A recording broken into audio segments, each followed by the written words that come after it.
Ok, j'espère que tout le monde a eu le temps de faire pipi.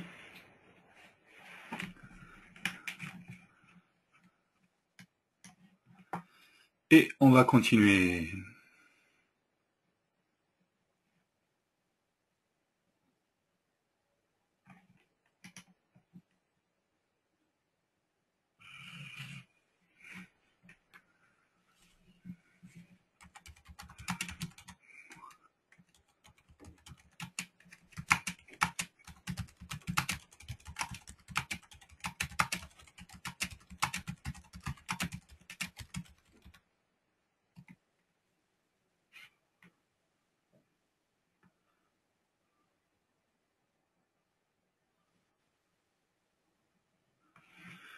Ok.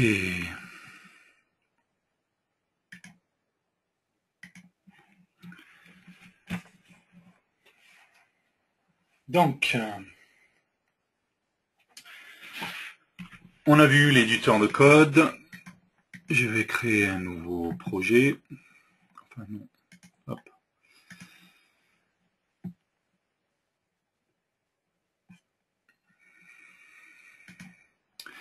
Ici, on a sur la partie droite, donc encore une fois, ici sur la partie droite, mais rien n'empêche de le paramétrer, de le mettre là où on veut. On avait dit qu'on pouvait paramétrer ça comme on voulait.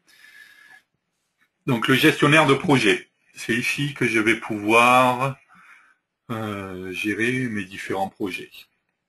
Je peux donc, on a déjà vu ça, créer un nouveau projet en allant ici, nouveau projet ou ouvrir un projet. Je peux également bien entendu passer par le menu fichier, nouveau, choisir un type de projet ou aller sur autre. Et je peux également ici, quand je suis là, ajouter un nouveau projet. Alors pourquoi ajouter un nouveau projet? Tout simplement parce qu'ici, alors on va d'abord ajouter un nouveau projet, on va prendre une application fiche logiciel. À partir du moment où je crée un nouveau projet, on va aller l'enregistrer.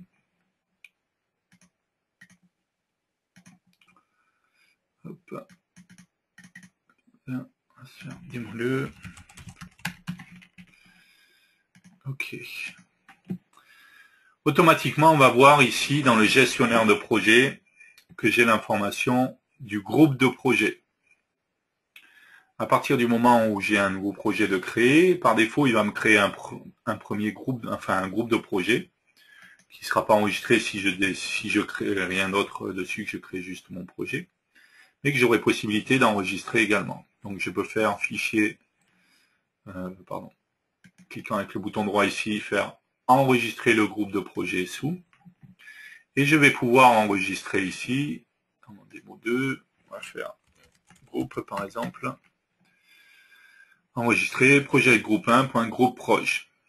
Donc si je regarde en fait dans les répertoires,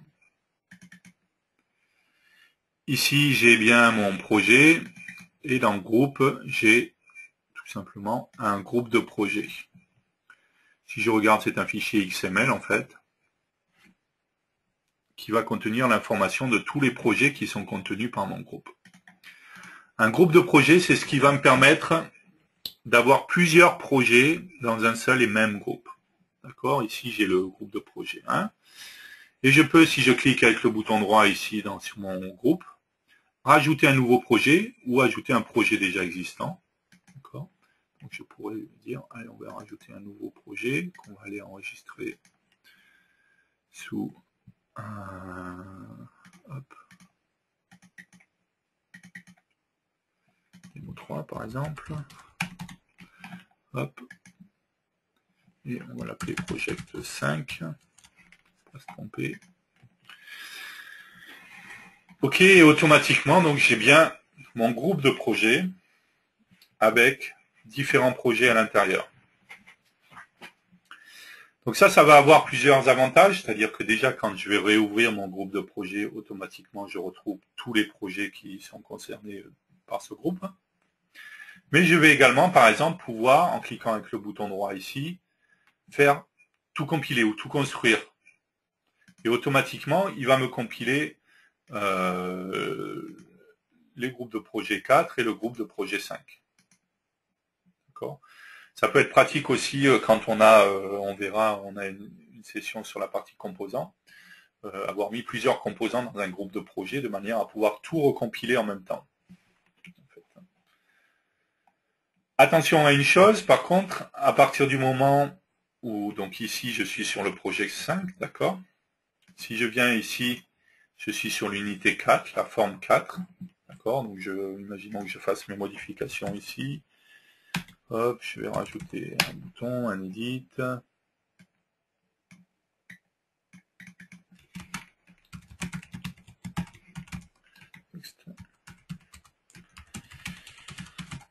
Ok.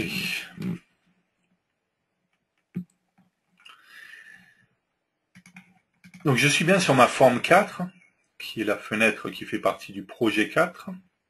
Par contre, si je clique pour exécuter, alors attention à ça aussi, on l'a pas dit tout à l'heure, mais c'est vrai que ça peut, surtout ceux qui sont dans les anciennes versions, ça peut porter à confusion.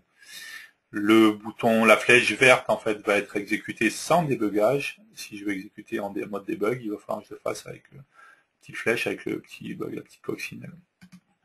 Donc si j'exécute mon application, en fait, on se rend compte que c'est la forme 5 ici qui apparaît, tout simplement parce que si on regarde dans les projets, le projet qui est en gras, c'est le projet 5. Donc si je fais juste reconstruire, recompiler, on voit bien d'ailleurs, là ici, c'est le projet 5 qui me propose. D'accord ? Donc si je fais compiler tous les projets, ok, il n'y a pas de problème, mais sinon, ça sera les modifications ou les exécutions, pardon, ou les compilations que je ferai par ce biais-là, seront sur le projet qui est sélectionné en gras. C'est pas parce que je suis sur une fenêtre que ça veut dire que dès que je vais faire exécuter, c'est ce projet qui va être exécuté. C'est le projet qui est sélectionné en gras. Pour sélectionner un projet, tout simplement, je double-clique sur un projet. Donc là, je suis bien sur le projet 4. Et cette fois, si j'exécute, ou que je fais F9, hein, c'est pareil, c'est bien le projet 4 qui est lancé. D'accord ? Donc attention à ce genre de choses.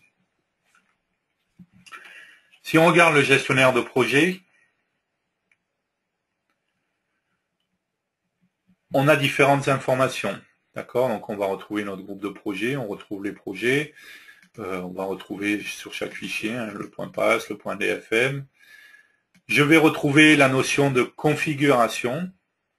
D'accord ? Donc attention à ça aussi, c'est enfin attention, non pas forcément, mais par défaut, maintenant dans les nouvelles versions, il y a deux configurations qui sont définies, qui sont prédéfinies. Il y a debug et release. Ça, c'était pas le cas hein, dans les vieilles versions de Delphi. Ça va me permettre en fait de définir toute une série de paramètres. D'accord ? Si je vais d'ailleurs dans projet options, on voit que je suis par défaut dans tous les paramètres que je vais rentrer, les paramètres de compilation. En fait, je peux décider est-ce qu'ils vont être appliqués. Alors par défaut à debug, on va voir aussi qu'on a la notion de plateforme. Et je pourrais décider qu'ils soient appliqués à release, ou je pourrais décider qu'ils soient appliqués à toutes les configurations. Alors attention à ça, selon les paramètres que vous allez définir. Si je clique ici avec le bouton droit aussi, je pourrais créer une nouvelle configuration, modifier la configuration actuelle, d'accord ? Donc dans ce cas-là, je me retrouve avec les paramètres de la configuration que j'ai là actuellement. Je vais modifier. Je suis bien sur la configuration debug. Attention également, à partir du moment où il y a ces deux options de configuration qui ont été créées, enfin c'est plus le cas par défaut en fait, on a debug et release, je vais me retrouver avec deux définitions conditionnelles qui sont debug, et si je passe en release en fait. Donc encore une fois, c'est toujours ce qui est sélectionné en gras qui sera pris en compte. Si je clique ici et je dis de construire ou de compiler, vu que c'est le mode debug qui est sélectionné, qui est en gras, mon application sera compilée avec les paramètres définis dans la configuration debug. Si je double-clique ici et que je sélectionne le mode release, mon application sera compilée avec le mode release. Ici, si je clique avec le bouton droit que je fais modifier, en fait, on voit que dans les définitions conditionnelles, en fait, il va utiliser release. Alors, il faut juste faire attention. Si jamais vous avez dans votre code, vous utilisiez déjà la définition conditionnelle debug ou release, ben, selon comment vous allez compiler, elle va être prise en compte ou pas. D'accord.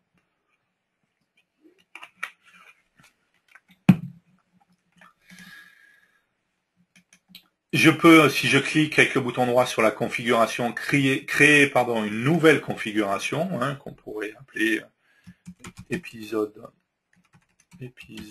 1. Ok. Donc j'ai une nouvelle configuration qui est ici. Je peux modifier, bien entendu. Définir tous mes paramètres de compilation, mes chemins. Il n'y a pas que les paramètres, hein, il y a tout ce qui est chemin aussi. Hein, on voit où c'est que c'était. Voilà, les répertoires de sortie. Les répertoires, voilà, les conditions, ils sont là aussi. Voilà. Ok, donc tous les éléments qui vont me permettre, qui vont être pris en compte à la compilation. Donc je peux me créer autant de jeux de configuration que je souhaite le faire. D'accord. C'est bien la configuration qui est sélectionnée, qui est en gras, qui va être prise en compte lorsque je vais exécuter ou je vais compiler.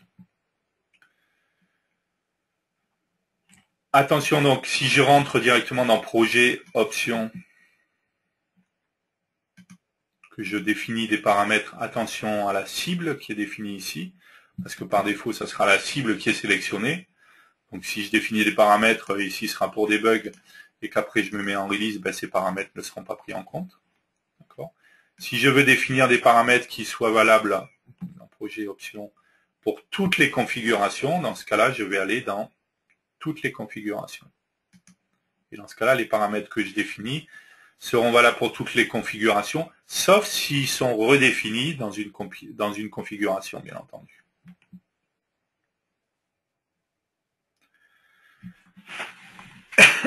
Pardon. On retrouve une nouveauté, donc ça c'est une nouveauté de la version X2, c'est qu'on va avoir possibilité d'avoir différentes plateformes.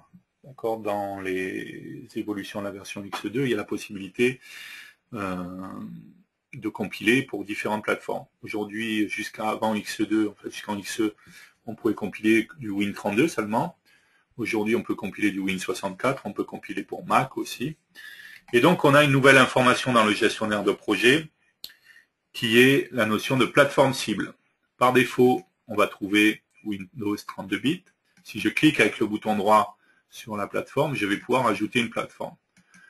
Ici, je vais pouvoir ajouter 64 bits. Je vais faire OK. Automatiquement, j'ai une deuxième plateforme qui est proposée. D'accord? Donc, on ne va pas rentrer dans le détail des plateformes puisqu'on a une session de journée là-dessus, hein, pour le 32 bits, 64 bits. C'est le même principe que pour les configurations de construction. C'est celle qui est en gras qui sera sélectionnée. Par contre, du coup, juste attention, parce qu'à partir du moment où je rajoute une plateforme, si je retourne dans projet options,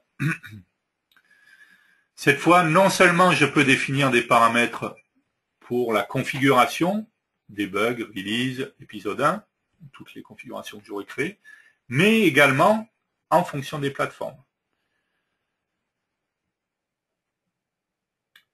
Donc ça sera, pour les plateformes, ça sera le 1er mars, hein, que vous pourrez voir le séminaire sur le 64 bits, le 32 bits. Donc attention aux jeux de configuration en fait. Hein. Si je veux vraiment mettre des configurations qui vont être globales à tout le monde, il faut bien que je choisisse toutes les configurations. Dans ce cas-là, ce sera valable pour tout le monde. Encore une fois, si l'option n'est pas redéfinie dans la configuration et dans la plateforme concernée. Mais je pourrais définir un paramètre qui serait valable que pour le mode debug en Windows 64 bits. D'accord, c'est possible, j'ai pas de souci pour le faire. Et dans ce cas-là, ce paramètre ne sera valable que pour ça. Si je compile en release ou si je compile en Windows 32 bits, automatiquement, ça ne sera pas pris en compte. D'accord. Ensuite, donc on retrouve les fichiers. Mon deuxième projet, c'est pareil. J'ai retrouvé les configurations, les plateformes. On va retrouver ici des raccourcis pour les liens pour définir. Si je veux définir que finalement c'est release, je peux le sélectionner ici. Pareil pour la plateforme, ou je peux l'avoir en double-cliquant ici. J'ai toute une série d'informations pour dire dans quel ordre on va trier les fichiers. Est-ce que c'est par nom, par date? Voilà, l'ordre de tri par défaut. Pour pouvoir déplier tout, replier tout le code en fait, hein, directement, déplier, replier. synchroniser donc avec les fichiers qui sont sur le disque. J'ai possibilité ici de choisir sur quel projet je vais me positionner. Je pourrais retirer un fichier, rajouter un fichier ou un nouveau projet. On a vu tout à l'heure, on pouvait le faire en cliquant avec le bouton droit ici, rajouter, ou on pourrait ici aller directement ici, cliquer sur ce bouton et rajouter un fichier ou un projet.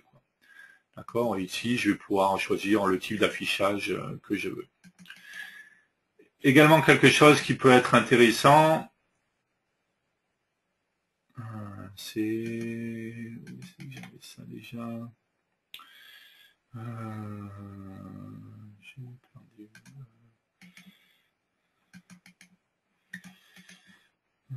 Voilà. Donc quand je clique avec le bouton droit en dehors des projets, en fait, j'ai possibilité de sélectionner ici afficher la sortie du projet. Automatiquement sur le projet sur lequel je suis, bien entendu, enfin on l'a mis sur l'option sur les deux, je vais retrouver une nouvelle rubrique ici qui s'appelle sortie. D'accord. Et si je clique, je vais voir en fait tous les fichiers exécutables qui seront générés. J'ai possibilité d'avoir les informations dessus, d'accord. Donc je vais voir aussi bien les fichiers DCU que les exés et ainsi de suite. Par rapport à ça, attention également à une chose, enfin qui n'est pas de nouvelle, c'est pas une nouveauté de la version X2, mais également, enfin ça a dû apparaître, je sais plus, c'était peut-être déjà le cas en 2007 ou en 2009, je sais plus. Lorsque je vais compiler mon application, alors il y a quand même eu un changement par rapport à ça sur la X2. Avant, automatiquement, tout se retrouvait dans le même répertoire. Ici, je suis bien sur démo 2. D'accord. Aujourd'hui, je vais avoir un sous-répertoire Win32, tout simplement parce que j'ai compilé en Win32. Hein. Si j'avais compilé en Win64, alors sur quel projet je suis là, hop, le projet 4. Ok, donc si je sélectionne 64 et que je compile mon application, ok.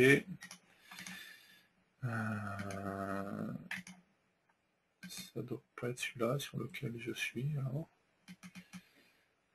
Ah oui, j'ai pas, encore une fois, je l'ai dit tout à l'heure, il faut d'abord sélectionner le projet. Pensez à sélectionner pour qu'il soit en gras. Ok, donc ici j'ai un sous-répertoire Win64 et ensuite je vais avoir un répertoire en fonction de la configuration que je vais choisir.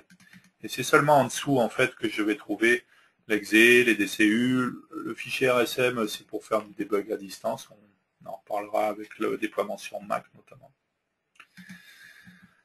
D'accord, donc tout simplement en fait, hein, si on revient ici dans Projet, Options, Compilateur Delphi, on va remarquer que le répertoire de sortie des unités, en fait, par défaut, c'est $plateforme, donc la plateforme cible que j'aurais choisie, et $config. Donc si je compile pour du Win32 sur la configuration épisode 1, eh bien mon code sera bien, mon exécutable sera bien généré dans Win64, puisque j'étais en Windows 64 bits, et épisode 1. C'est ici que j'ai retrouvé mon exé.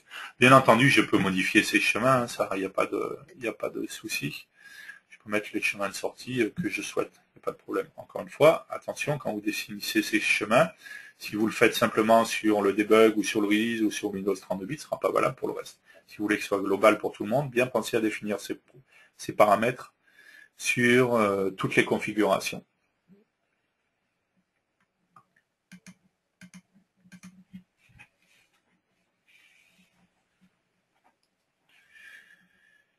Ok.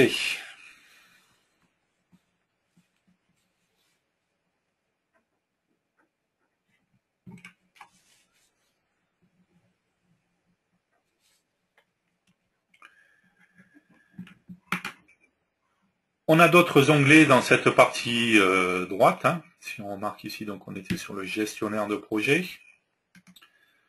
On va retrouver deux autres onglets qui sont la vue modèle et l'explorateur de données. En fait, j'ai possibilité également d'avoir un autre onglet. Tout simplement, si je vais dans le menu voir,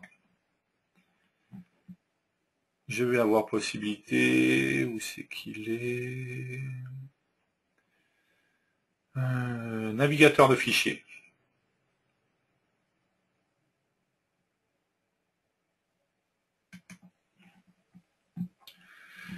Donc dans ce cas-là, si je fais navigateur de fichiers, tout simplement, je me retrouve dans un explorateur, d'accord, dans lequel je vais pouvoir, d'accord, donc j'ai bien toujours mon gestionnaire de projet ici, j'ai un onglet supplémentaire ici qui est navigateur de fichiers, qui va me permettre tout simplement d'aller voir directement dans mes répertoires et voir les fichiers que je vais avoir. D'accord, je vois bien ici, j'ai bien la liste de tous mes fichiers.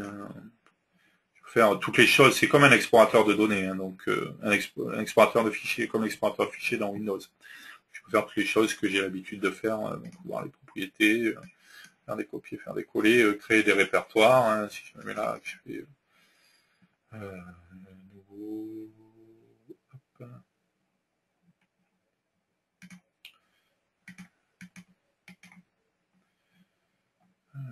Ouais, sauf la création de répertoire, j'ai un peu pas. Ok, bon bref, enfin je peux renommer, je peux supprimer, j'ai possibilité ici avec un filtre de définir des filtres pour ne filtrer ce qui va apparaître de manière à ne pas avoir tous les fichiers. D'accord, donc c'est un explorateur de fichiers classique. Donc on avait vu, on a également donc le gestion de projet, ça c'est bon, et on a un autre onglet ici qui est la vue modèle. La vue modèle, c'est ce qui va me permettre de faire de la modélisation dans mon application. Alors on va voir un petit peu comment ça marche. On ne verra pas tout parce qu'il y a certaines parties qu'on verra dans la partie intégration continue, notamment tout ce qui est audit et métrique, on ne verra pas ça.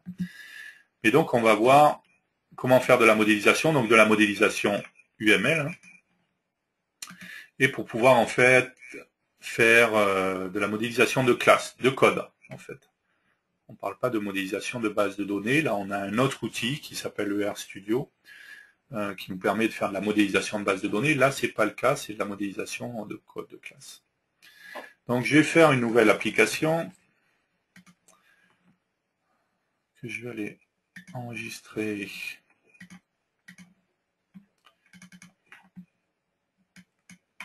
Okay. 4. Ok.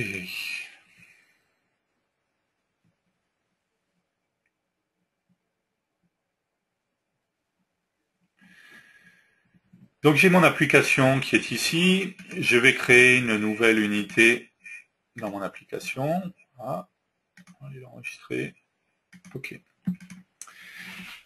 Et je souhaite faire de la modélisation UML.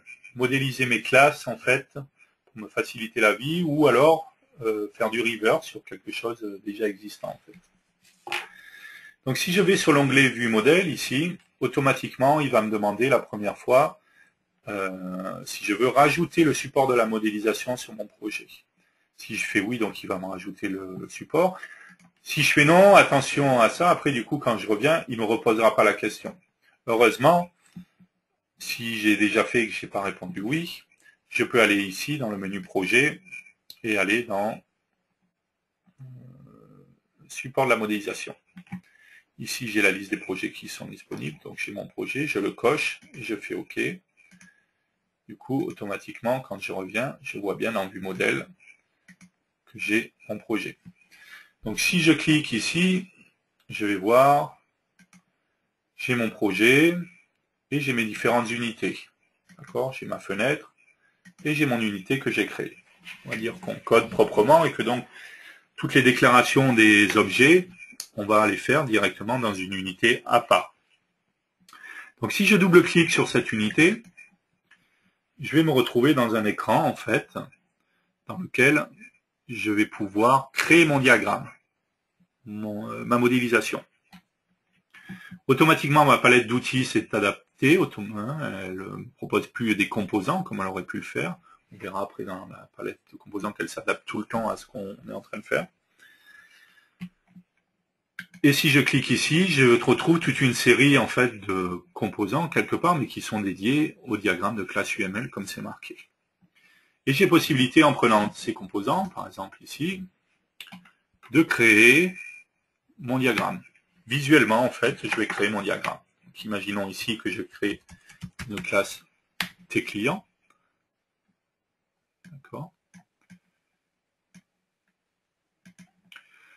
donc ma classe qui a été créée. Quand je la sélectionne, j'ai toute une série d'informations qui sont ici, sur les couleurs, sur les auteurs, les alias. Il y a certaines informations en fait qui ne vont pas changer grand-chose, hormis on verra après dans la génération de la doc. Et si je clique avec le bouton droit ici, je vais pouvoir faire ajouter, et je peux rajouter toutes les choses que je peux définir dans une classe en fait, dans un objet. Des propriétés, un constructeur, un create, le destructeur, le destroy, des procédures, des fonctions, des champs, des enums, associer des classes, une structure, enfin plein de choses. Donc on pourrait dire, allez, on va rajouter le constructeur, donc il me met bien le create. D'accord. Je peux définir sur chaque chose que je rajoute, en fait, ici j'ai les propriétés, quelle est la visibilité, est-ce qu'ils sont virtuels, enfin voilà, ça dépend de ce que j'y rajoute. Je vais rajouter le destructeur, j'ai bien le destroy. Je clique avec le bouton droit, je vais rajouter une propriété. Donc on va dire une propriété non, deux points, de type string. En fait, j'aurais pu, juste en sélectionnant ici, voilà, définir ici, je ne vais pas dire que c'est non, mais c'est non client, voilà. Est-ce qu'elle est en accès en lecture-écriture, seulement en lecture, en écriture, quel est le type, string ou pas, quelle est la visibilité, est-ce qu'elle est en public et autres. Je peux rajouter une autre propriété. Allez, on va rajouter la propriété ville de type string, par exemple. Je peux rajouter une procédure. Je sais pas, sauvegarde client, voilà, par exemple. Je pourrais rajouter une fonction test si client existe. Deux points, et on va dire que ça m'envoie un booléen. D'accord. Donc pareil, pour les procédures, pour les propriétés, tout ça. Je vais pouvoir définir ici le nom, la visibilité. Si j'ai des paramètres, en fait, je peux aller ici et définir les paramètres, les paramètres que je veux. Si client existe, on pourrait mettre un paramètre 0, voilà, de type integer, par exemple. Ok, je définis en fait ma classe. Je pourrais ensuite définir d'autres classes. D'accord, donc la classe Devil par exemple. Pareil, en cliquant avec le bouton droit, je peux rajouter le constructeur, je peux rajouter le destructeur, le destroy, je peux rajouter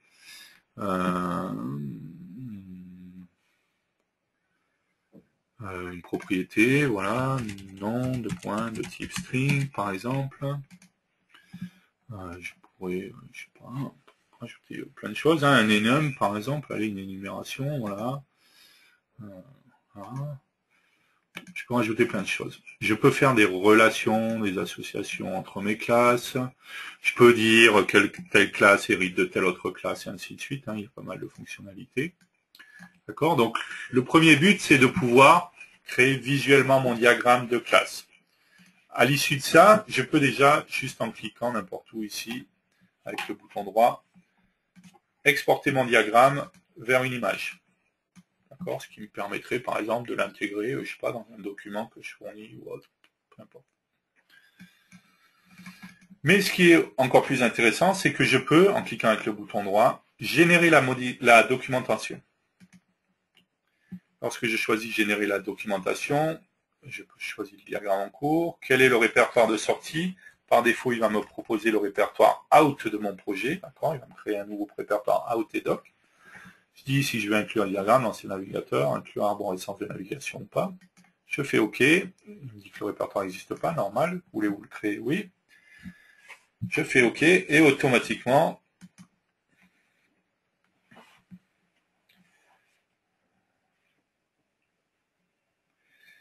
il m'a ouvert dans le navigateur ma documentation. Je retrouve bien mes classes, mes méthodes, mes propriétés, ainsi de suite. Je peux cliquer directement sur chacune de mes méthodes, de mes propriétés et autres, et je vais voir le détail, la documentation en fait. D'accord. Je vais voir mes différentes fonctions. Ici, je vais voir mes différentes unités. Hein, pareil, je peux cliquer dessus et puis aller voir automatiquement. D'accord. Et donc j'ai une documentation HTML sur laquelle je peux cliquer. Ce qui est intéressant, c'est qu'en fait, si on regarde là où est généré mon application, donc on l'a mis dans démo 4, j'ai bien un sous-répertoire out, doc, et ici en fait j'ai tout simplement un index.html qui est mon fichier HTML avec toutes les dépendances et en dessous les unités, les CSS et autres. Donc je pourrais générer une documentation, bien entendu c'est pas de la documentation utilisateur, c'est de la documentation technique, mais qui pourrait être mise à disposition de tous les autres développeurs et très rapidement ils pourraient voir, c'est vrai que déjà c'est plus simple de voir les dépendances entre les objets et tout ça visuellement plutôt que de chercher dans le code. Mais ensuite, si j'avais mis des commentaires aussi, ou si j'avais rajouté des notes, hein, si on regarde dans les composants, pas mal de choses, on peut rajouter des notes, des images, ce genre de choses. Je pourrais compléter cette documentation pour qu'elle soit vraiment exhaustive et qu'elle contienne le plus d'informations possible. Mais ce qui est encore mieux et ce qui est encore le plus pratique là-dedans, c'est que une fois que j'ai créé mon diagramme, si je retourne dans mon unité, en fait, dans le code, automatiquement, on va voir que ma classe a été créée. À aucun moment, j'ai eu besoin de taper du code, d'accord? J'ai juste défini mon diagramme directement et automatiquement, il m'a généré le code qui correspond. Bien entendu, il ne peut pas m'inventer le code qui va dans les procédures, hein, donc c'est à moi de les mettre à jour dans les fonctions. Mais tout le reste a été créé directement. Et ce qui est intéressant également, c'est que ça va marcher dans les deux sens. C'est-à-dire que si ici je décide que dans T-ville, la propriété c'est pas non mais c'est non-ville, je tape le code, automatiquement je reviens dans mon diagramme et ici on voit bien que mon diagramme a été mis à jour et que ma propriété s'appelle non-ville.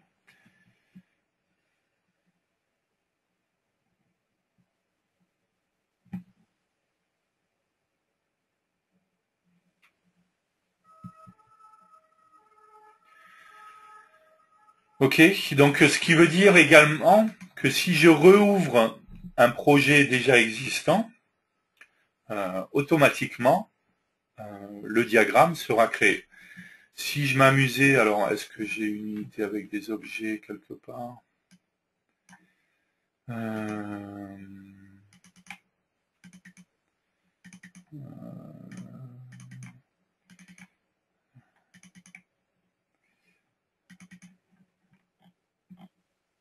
ok, ici j'ai des unités. Il faudrait que je le rajoute au projet, bien sûr. C'est ça que je vais faire.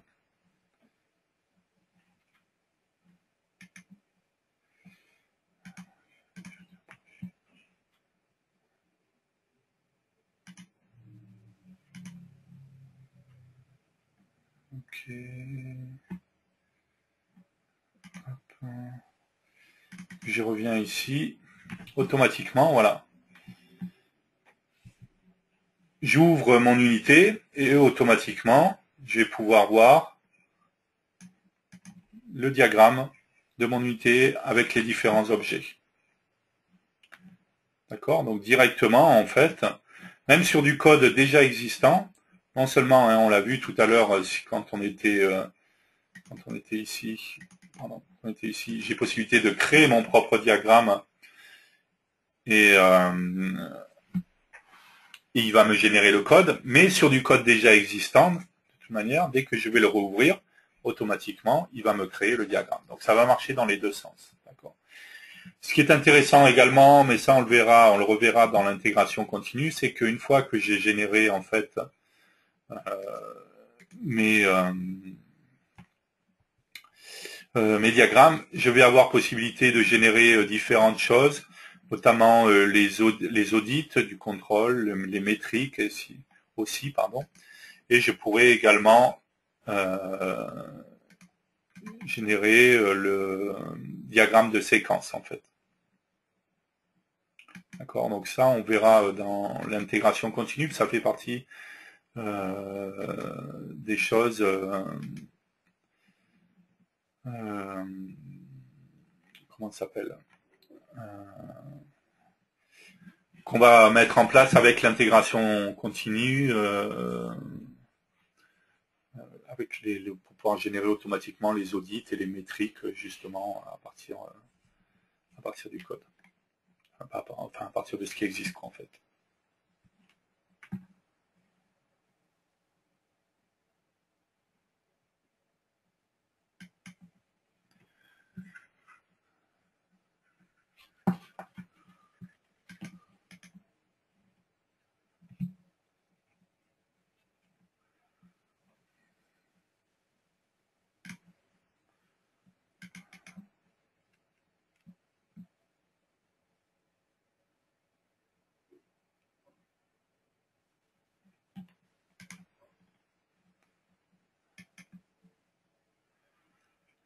Donc le diagramme de séquence, hein, ce que j'ai dit tout à l'heure, on avait vu quand on était là pour les audits et les métriques. Le diagramme de séquence, en fait, hein, donc si je choisis une méthode, peu importe laquelle, je clique avec le bouton droit, je vais avoir possibilité de générer le diagramme de séquence. Ok, donc j'ai différents paramètres que je peux définir et qui vont me permettre de voir en fait l'utilisation de ma méthode directement à partir de mon code. Voilà. Comment elle est utilisée, par quoi, quels sont les objets qu'ils utilisent et tout ça.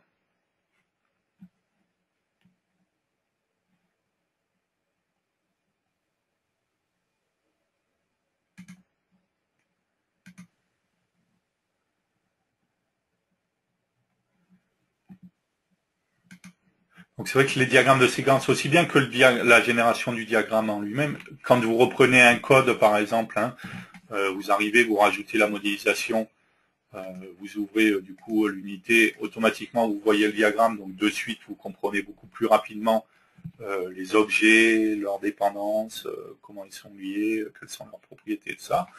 Très rapidement déjà vous pouvez générer la documentation, donc ça c'est pratique aussi. Et ensuite, avec les diagrammes de séquence, vous pourriez comprendre comment sont appelées les différentes procédures, quel est le cheminement, et ainsi de suite. En fait.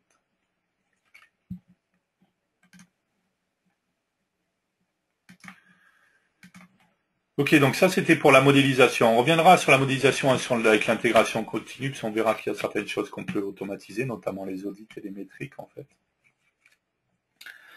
Et comment on peut automatiser cette génération.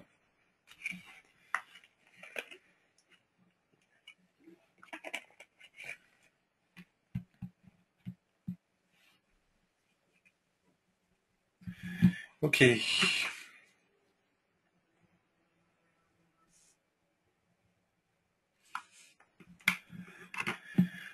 On va continuer donc avec l'onglet suivant, qui est l'onglet explorateur de données.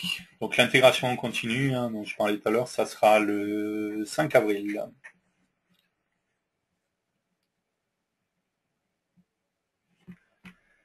Donc on a un troisième onglet, là, ici, on avait vu le gestionnaire de projet, on a vu la vue modèle, on a vu le navigateur de fichiers qu'on pouvait rajouter, hein, qui n'était pas par défaut. Et on a un dernier onglet qui est l'explorateur de données.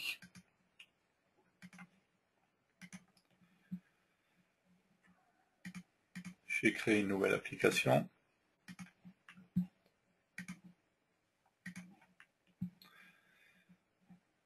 Hop.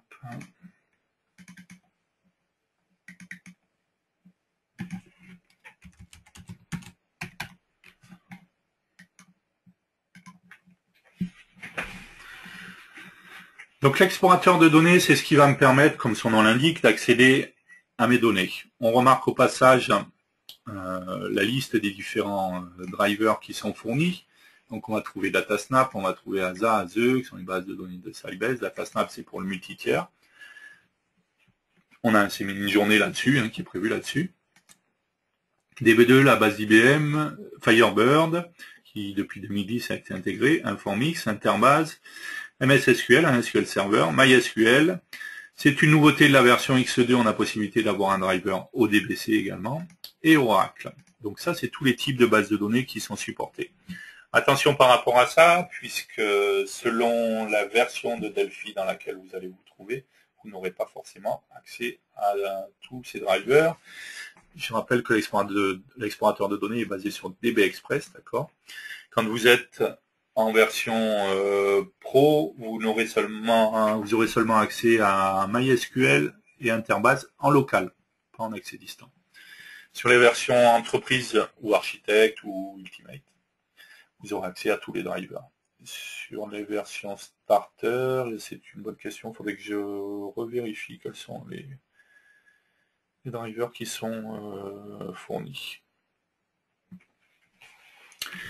Donc cet explorateur de données va nous permettre d'accéder à nos données sur les différents types de bases. Alors je vais juste vérifier, enfin pas vérifier, récupérer le chemin ici. J'ai une base de données Interbase avec une base d'exemple qui est ici, qui est la base employee.gdb, qui est la base d'exemple connue depuis longtemps sur Interbase.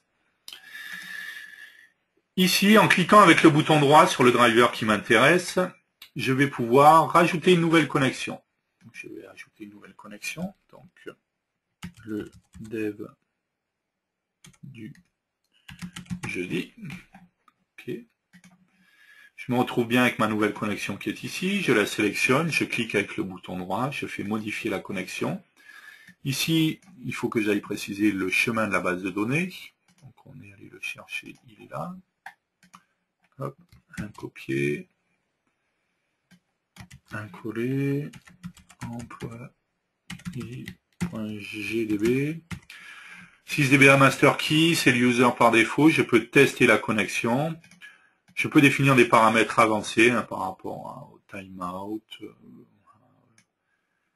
les SQL dialectes que je vais utiliser, les librairies qui seront utilisées. Donc on a un séminaire également sur Delphi et la connexion base de données. Donc, on viendra sur DB Express un peu plus en détail.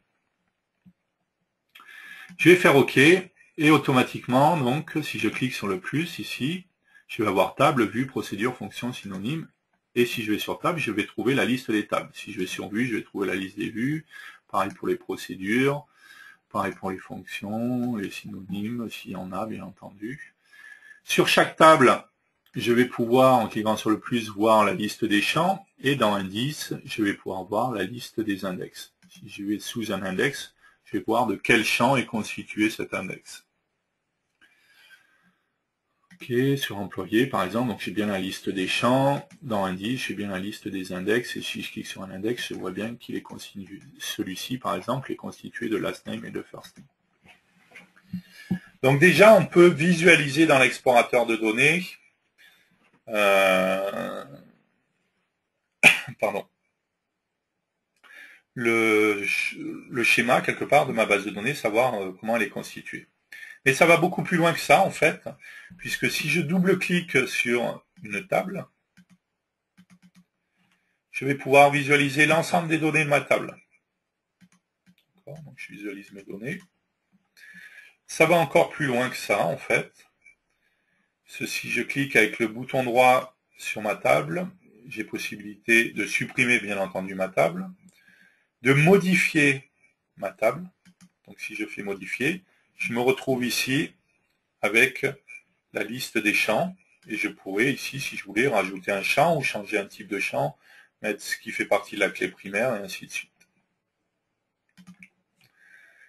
Si je clique bien entendu sur table ici, je clique avec le bouton droit, je pourrais faire nouvelle table, d'accord? Donc je pourrais, une fois que je vais fermer ici, hop, nouvelle table, mettre un nom de champ test, type varchar 2.10, ok.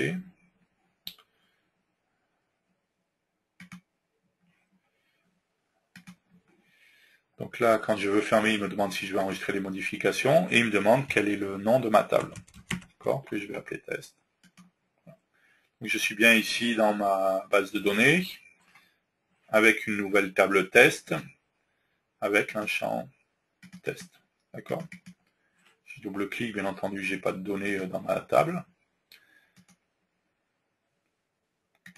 Mais si on retourne ici, hein, sur ma interbase bin, si je vais dans IB console, oui.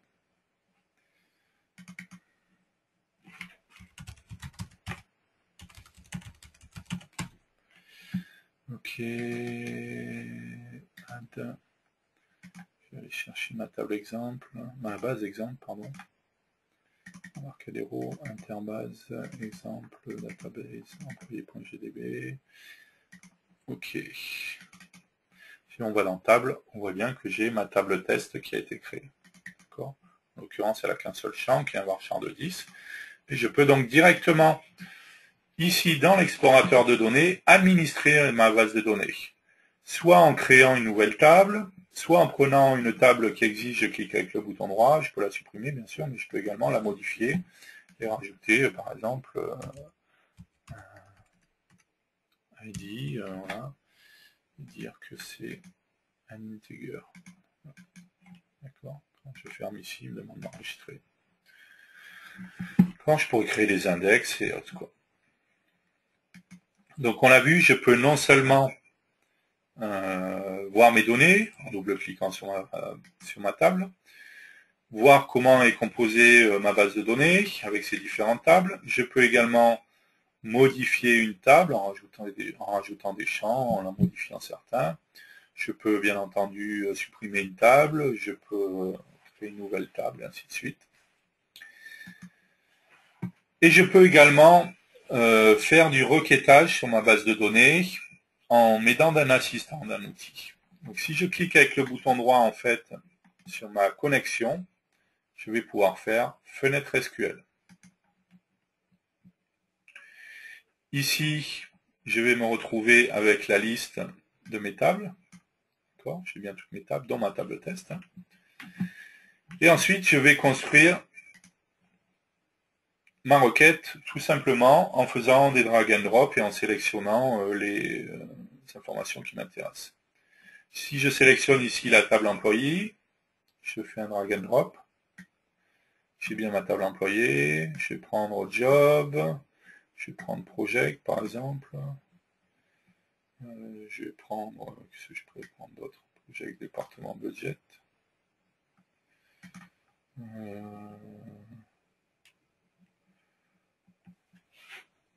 Employé project, voilà, c'est ça que je cherchais.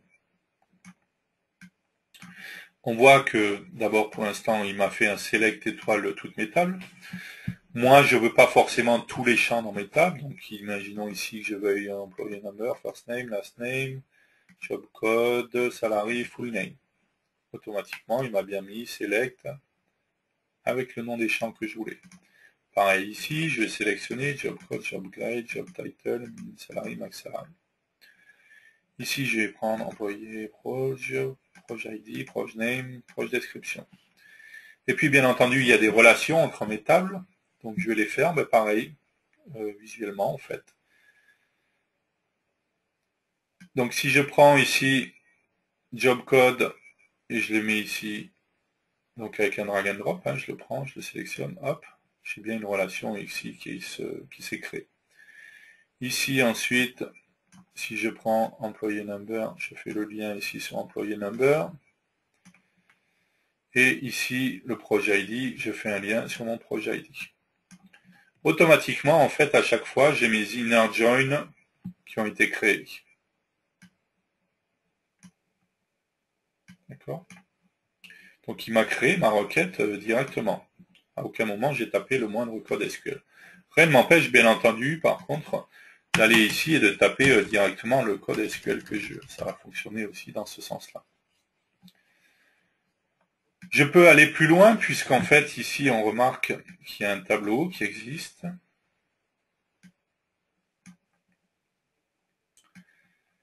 Ici, je vais retrouver la liste des champs que j'ai sélectionnés. Donc, par exemple, j'ai employé number.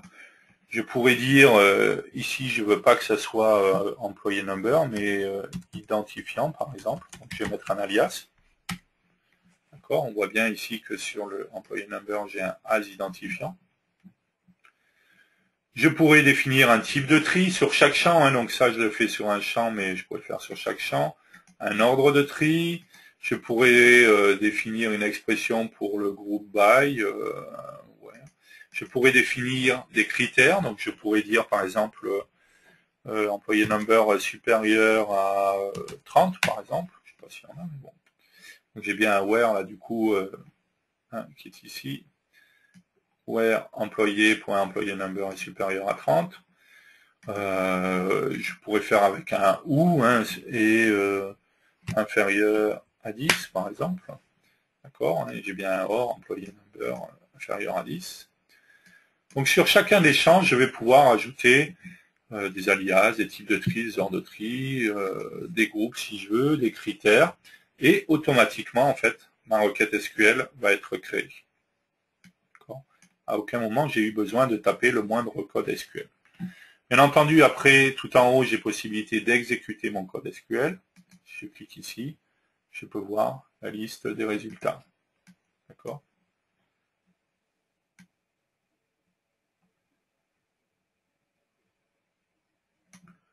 Donc ma requête est mal faite, il faudrait que je la fasse mieux pour ne pas avoir des doublons en fonction des projets et tout ça.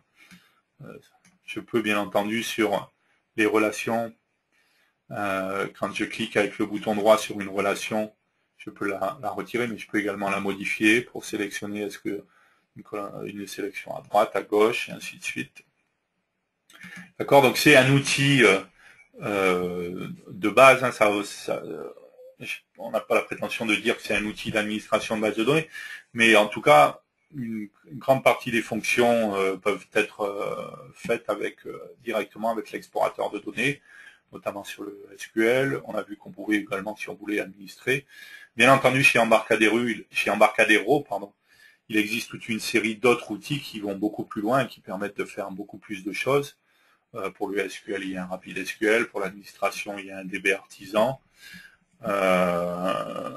Il y a une offre qui vient juste d'arriver en ce moment qui va permettre de bénéficier de produits gratuits.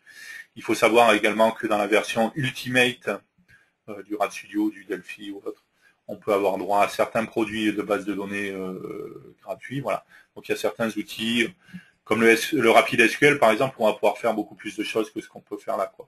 On pourrait faire du SQL avec de la complétion pour avoir de la complétion. On pourrait débugger des procédures stockées. Enfin voilà, il y a toute une série de fonctions qu'on n'aura pas là-dedans. Mais en tout cas, pas mal de fonctionnalités de base sont présentes déjà dans l'explorateur de données. Ok. On va faire une petite pause. On a fini avec tous les onglets qui étaient là. Il va nous rester à parler de notre palette de composants. On va également parler de l'aide. On jettera un œil un petit peu à l'aide. On parlera du refactoring aussi. Donc, on va voir ce que vous avez comme questions avant que je vous laisse aller prendre le goûter. N'oubliez pas d'envoyer les pains au chocolat, les croissants et tout ça. Alors, les questions. Où est-ce qu'il faut que je remonte? Voyons voir.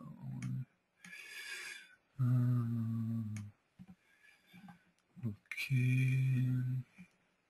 Donc ça, c'était les problèmes qu'on avait vus tout à l'heure. Ceux qui ont des problèmes avec la recherche.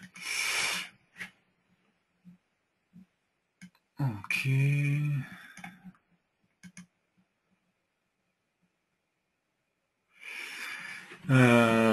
Est-il possible via l'inspecteur d'objets? Alors, quand vous posez des questions, c'est pas la peine de répéter en fait votre nom. Il y a plusieurs personnes qui font ça.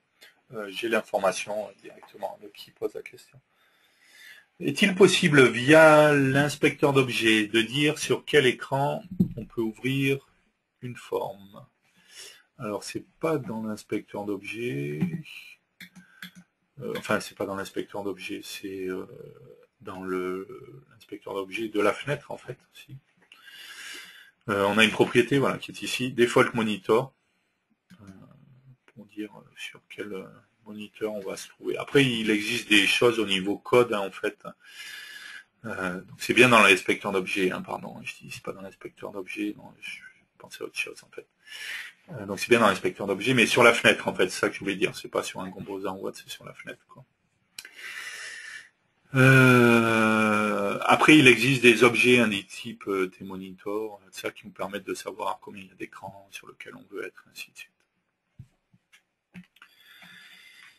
Il existe un problème de sensibilité dans l'EDI de Delphi 2009. Lorsqu'on sélectionne un composant dans notre forme, celui-ci se déplaçait quelquefois alors que l'on voulait simplement le sélectionner. Est-ce résolu? Je ne sais pas si c'est résolu. Après, c'est vrai que c'est ce qu'on avait dit tout à l'heure. S'il y a quelqu'un qui posait la question si on verrouillait le code, on avait dit qu'on pouvait également verrouiller les composants en fait dans le menu édition, n'importe quoi, édition, verrouiller les contrôles. D'accord, donc là, si j'essaye de déplacer mon composant, je ne vais pas pouvoir. Hein. Tous les contrôles sont verrouillés dans ce cas-là. Et au moins, ça m'évite de faire une mauvaise manipulation en fait et de bouger un composant.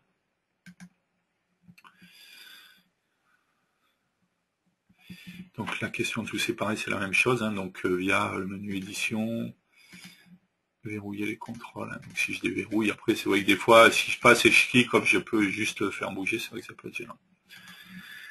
Faut-il être sur une plateforme 64 bits pour compiler pour une plateforme 64 bits? Non, pas du tout. On n'est pas obligé. De la même manière, on peut compiler pour Mac, même si on n'a pas de Mac. Donc non, non. D'ailleurs, en l'occurrence, l'IDE est un IDE 32 bits qui n'est pas 64 bits. Voilà, mais on peut compiler en 64 bits, même si on n'est pas sur une machine 64 bits. J'ai Windows 7 64 bits et je ne vois pas apparaître les plateformes C++ Builder. Alors, si vous faites fichier nouveau autre, moi j'ai C++ Builder, mais en l'occurrence, encore une fois, attention, c'est ce que j'ai déjà dit, c'est si vous avez bien acheté un RAL Studio qui inclut C++ Builder ou Delphi. Si vous avez acheté le Delphi tout seul, bien entendu que vous n'aurez que Delphi et vous n'aurez pas la partie C++ Builder. Comment peut-on tester dans le code sur quel config on est, genre debug? Donc c'est ce que j'ai dit hein, quand dans gestionnaire de projet, dans les configurations de construction, j'ai dit par défaut il y avait debug et release, on peut se créer bien entendu d'autres configurations. Et du coup, à partir du moment où on a une configuration, debug ou release, on a la définition conditionnelle qui s'appelle debug, et il y a la même qui s'appelle release. D'accord? Si je regarde ici dans release, voilà, j'ai la même qui s'appelle release. Donc il me faudrait après, tout simplement dans le code, faire comme on fait avec les définitions conditionnelles. Donc tout simplement, accolade de $, ifdef, debug. D'accord, et ensuite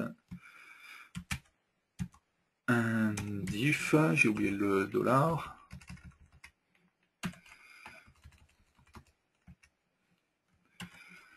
D'accord, on pourrait faire. Allez, on va faire un exemple plus parlant, par exemple.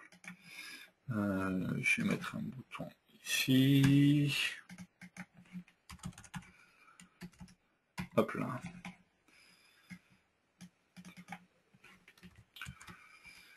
Donc ifdef debug un diff. Ici je vais faire un show message mode debug. Voilà. Et on pourrait. Voilà, bah, très bien, allez, on va faire un chiffre comme ça, c'est pas un problème. Donc si j'exécute ici, je suis bien en mode debug, d'accord. Je clique, j'ai bien mon message qui apparaît. Si je me mets en mode release, que j'exécute mon application, je clique, il ne se passe rien. D'accord, puisque je ne suis pas en mode debug, je suis dans le mode release et donc j'ai l'option conditionnelle release et pas debug.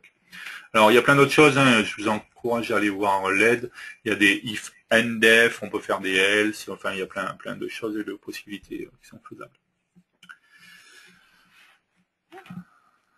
J'ai un répertoire de projet X2, je regarde dans le gestionnaire de projet, et je ne peux pas faire apparaître les configs 32 ou 64 bits. Dans Options, je n'ai que le 32 bits.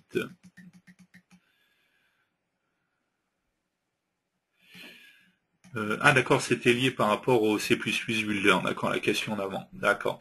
Le 64 bits n'est pas disponible sur le C++ Builder, ça fait partie des choses dont on parlera lorsqu'on parlera du 64 bits, mais qui n'est disponible aujourd'hui que sur la partie Delphi, pas sur la partie C++ Builder.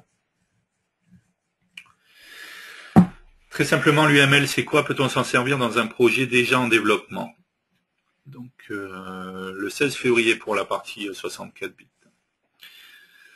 Donc oui, on l'a vu, l'UML, on peut l'utiliser bien entendu dans un projet déjà existant. Hein. On a vu que du coup, on pouvait faire rajouter la modélisation et automatiquement, il va nous générer le diagramme, ce qui est très pratique pour visualiser graphiquement en fait quelles sont les classes, les dépendances entre les classes, les méthodes qu'il y a et ainsi de suite.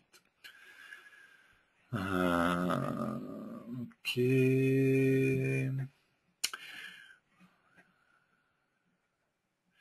Ok, au lieu de taper du code, on définit notre classe visuellement. Si j'ai bien compris, c'est une aide de conception et donc complètement indépendante de l'exécutable généré.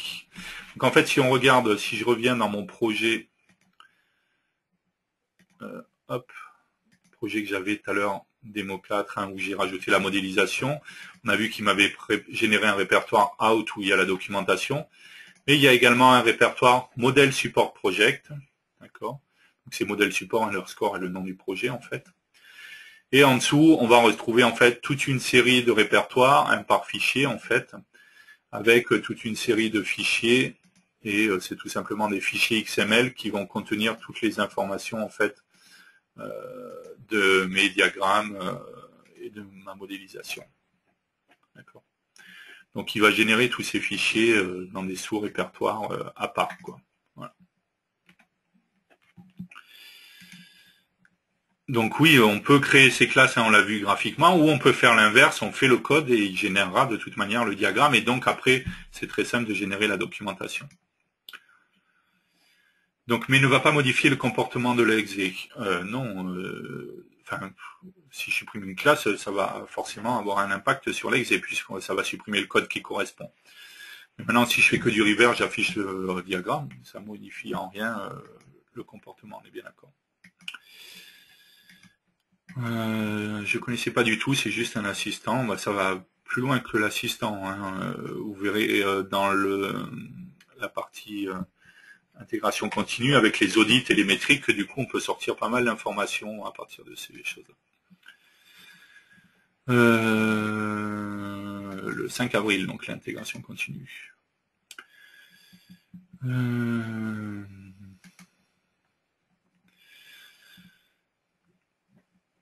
Pas de chemin en dur, si possible. Je suppose que c'est pour la définition de ma connexion à ma base interbase. Là, mon interbase étant locale, hein, donc j'ai mis un chemin en dur, mais bien entendu que si j'avais un serveur distant, je pourrais mettre le chemin, enfin l'adresse du serveur et ainsi de suite, quoi. Donc là, c'est juste parce que tout est en local, donc je prends le chemin directement. Et bien entendu qu'on peut faire autrement. Le composant ADO n'est pas dans X2, donc si ADO est également présent dans X2, mais en l'occurrence, par contre, puisqu'on parlait du navigateur, de l'explorateur de données, je veux dire, il est basé sur DB Express et pas sur ADO. Mais les composants ADO sont présents dans X2.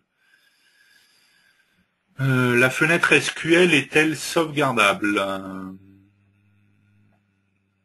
Non, elle n'est pas sauvegardable en fait, la fenêtre SQL. C'est dans l'assistant, ça permet juste de créer. Par contre, une petite chose par rapport à ça, si vous allez dans C, Programme File, Embarcadero, RAD Studio 9.0, bin, vous avez un exe qui s'appelle dataexplore.exe. Et si vous le lancez, en fait, vous allez retrouver la même chose que l'explorateur de données, mais c'est un exe à part.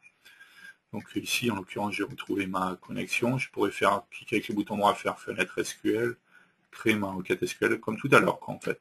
C'est l'explorateur de données, mais externe à Delphi, quoi, en fait.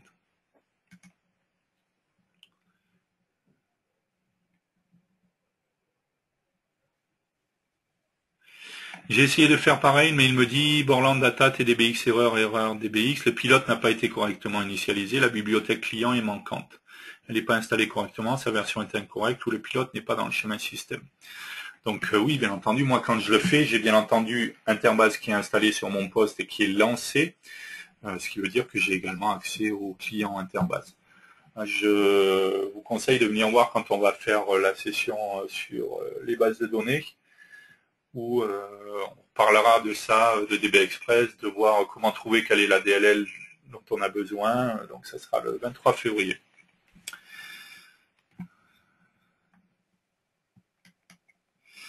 L'information de version est simple à configurer, mais moins simple à extraire de l'exécutable. Donc oui, je suppose qu'on parle dans le projet, dans les options. J'ai bien entendu des fonctions pour définir où c'est que c'était information de version, donc les numéros de version, donc on peut définir assez facilement. Par contre, c'est vrai que pour pouvoir les récupérer ensuite, récupérer les informations de version d'un exe, il faut faire un petit peu de code. Il n'y a pas un truc déjà tout fait.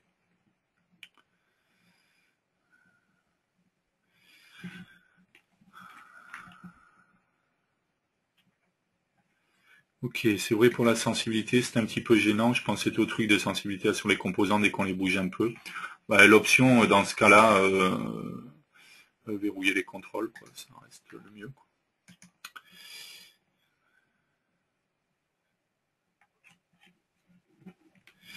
Ben, moi aussi, je travaille avec, et il s'agit d'une base existante et utilisée par une appli. Peut-être, mais alors dans ce cas-là, ça veut dire que, puisqu'on est dans le cas d'Interbase, donc le problème c'était la question, c'était par rapport à Interbase, la question précédente sur le fait qu'il ne trouve pas la bibliothèque cliente. En fait, ce qu'il ne va pas trouver, c'est la DLL Interbase, donc la gds32.dll. Donc ce qui veut dire que vous pouvez très bien avoir Interbase installée, et que et qu'elle est utilisée par une application, et que la gds32.dll n'est pas dans un chemin qui est accessible par tout le monde.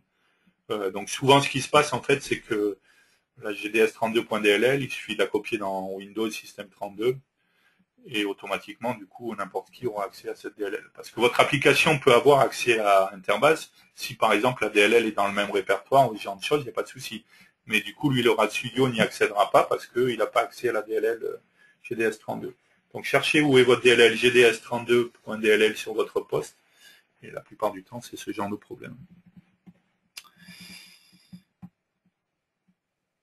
Existe-t-il une directive de compilation afin de savoir si l'exe est lancé depuis Delphi? Oui, il y a une information avec le debug hook, je ne me rappelle plus comment le faire. Sinon, quand on fait des composants, si on a ce genre d'informations, de savoir si on est en mode design ou pas, on a ce genre d'informations.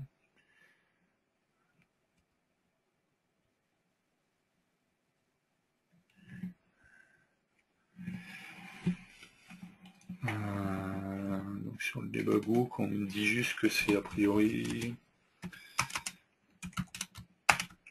debug hook égale 0. Hop. Voilà.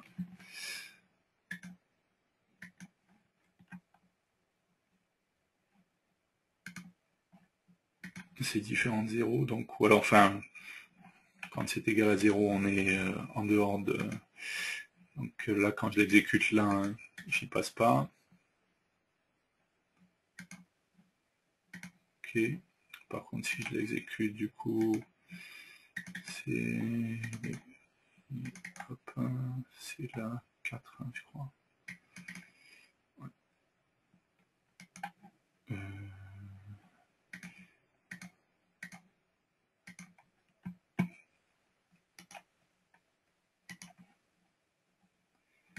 4, ça doit être la 5, donc.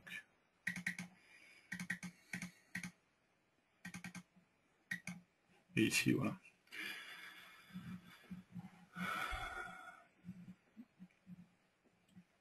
Ok, donc quand c'est égal à 0, on est bien externe à Delphi. Ok.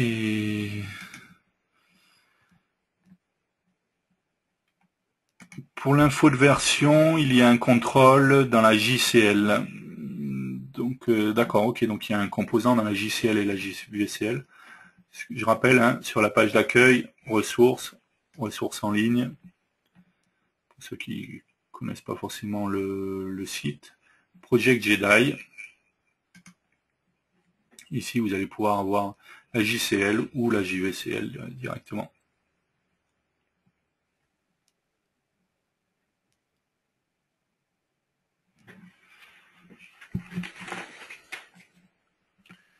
Ok.